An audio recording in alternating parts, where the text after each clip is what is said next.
This is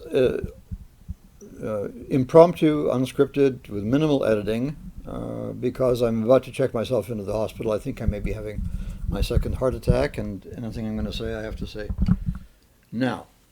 So I was going to comment on your June 25th Zoom meeting in two parts, but there was no response to the first part, so what's the point? I can sum up my response in one word: Polinocentric. You are self-absorbed. You are interested only in your history and your political issues. And you treat the Jews as passive. Look at them from the outside. Passive victims or passively rescued. The survivors know the story from the inside. We, their descendants, my mother and grandmother were survivors from Warsaw. We know it from the inside. Emanuel Ringelblum knew it from the inside and wrote the first draft of a history of the community of which he was such a prominent member. He knew that he couldn't complete it while the war was still going on, so he subtitled it Uwagi i spostrzeżenia, Notes and Observations, and described it as a contribution for a future historian. And so then it fell to me to complete that history. And my book is the product of 15 years of research and a lifetime of reflection. It has been recognized as an outstanding contribution to Holocaust scholarship by 3 academic prize juries and many eminent Holocaust scholars. It has been warmly received by survivors, and you use it to wipe your asses with. You tell each other that it's some kind of right-wing propaganda. And on that basis, I have been excluded from the Museum of the Warsaw Ghetto, when I am the only expert on the Jews on the Aryan side. You are not, as you proved with your meeting. You claim that until you started your research 3 years ago, nothing much had been written on the subject, which means that you hadn't read the only book on the subject, because you have been told and tell yourselves that it's something else, that it's some kind of right-wing propaganda by some kind of lunatic or Holocaust denier.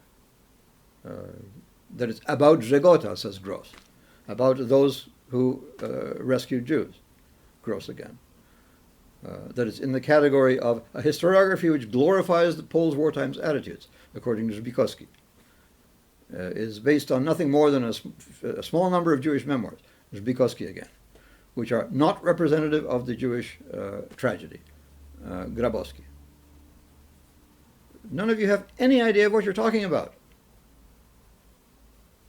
So, if you won't listen to me, if you won't discuss anything with me, if you won't watch my videos, my attempts to reach out to you, then I find another path.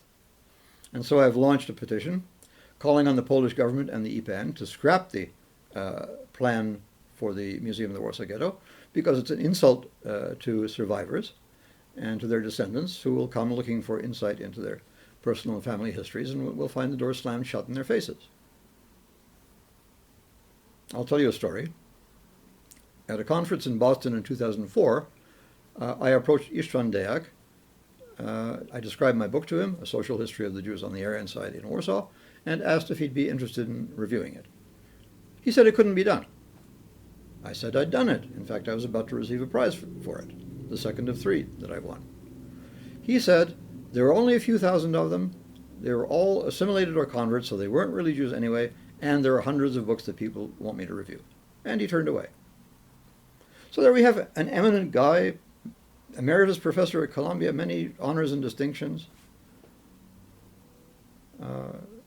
not willing to discuss a new book on a new line of research that he doesn't even know exists, not willing to spend 3 minutes talking to me, treats me with contempt, just as you treat me with contempt, and just as survivors and their descendants have been treated with contempt for 75 years. Because all the received narratives depend on the myth of Jewish passivity. The Jews don't exist as subjects of interest in their own right.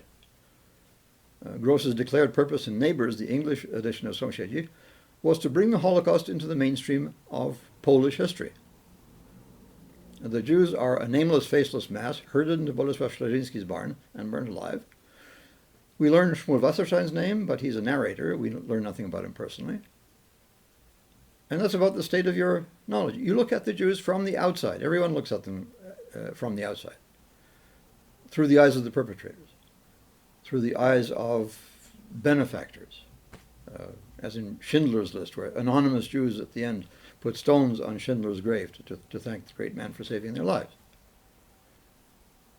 The only film that looks at it from the inside is Polański's The Pianist, because Polański himself survived on the Aryan side in Krakow and Warsaw, and he has understanding and empathy for our story.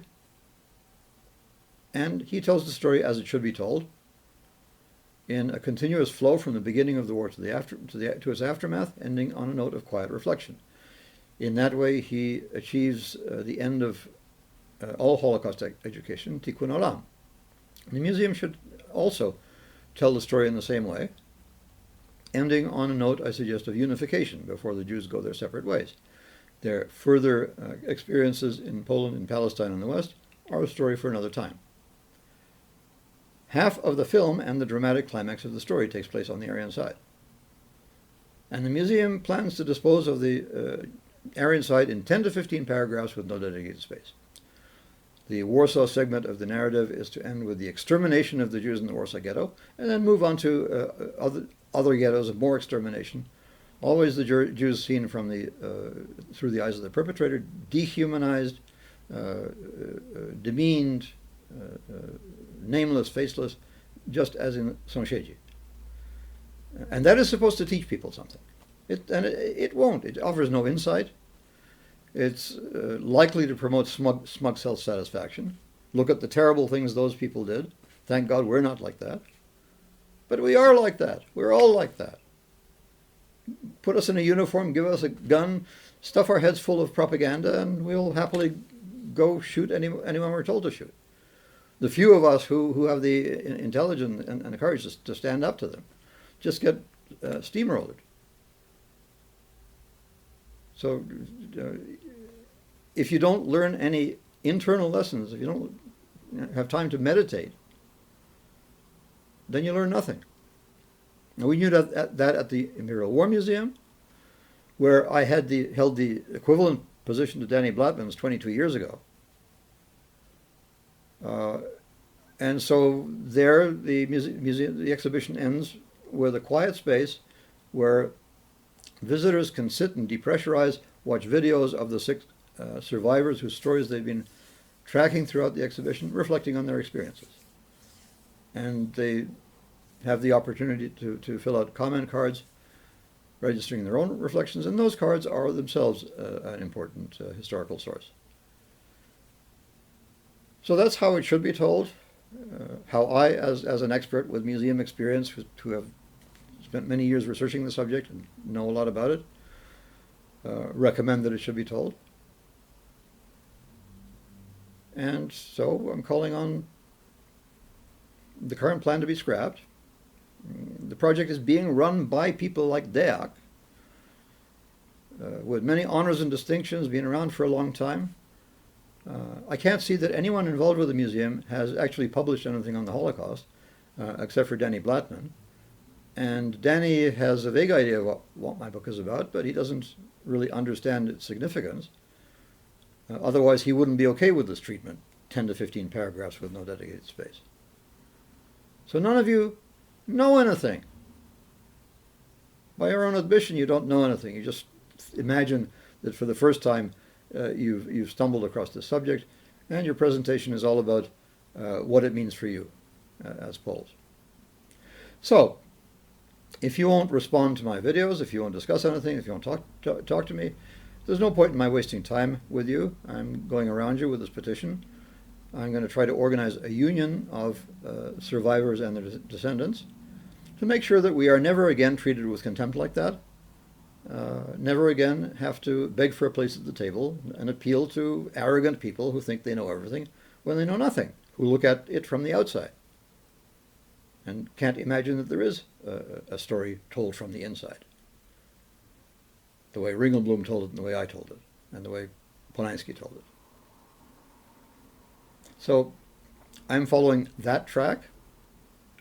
If you want to talk to me, if you want to learn something, if you want to discuss something, if maybe you can come to your senses and realize that you have a lot to talk about with me, you know where to reach me.